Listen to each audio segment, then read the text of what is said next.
بسم اللہ الرحمن الرحیم۔ اگر امام پہلی رکعت میں سورۃ الناس اور دوسری رکعت میں سورہ قریش پڑھے تو کیا اس سے نماز پر کچھ فرق پڑتا ہے؟ دیکھو، ترتیب بہتر ہے کہ آدمی نماز میں ترتیب رکھے۔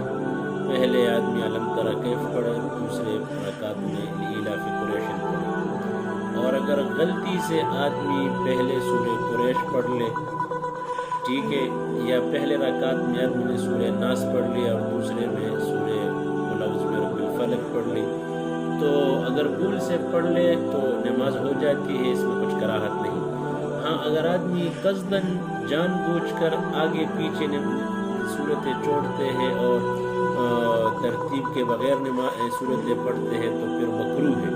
مثال، قصداً اس نے پہلی رکعت میں قل اعوذ برب الناس پڑھ لیا اور دوسری رکعت میں سورہ ناس پڑھ لیا تو یہ مکروہ ہے، اور اگر بھول سے پڑھ لیا تو پھر مکروہ بھی نہیں ہے، تو لہٰذا اس پر کچھ نماز میں اثر نہیں پڑتی۔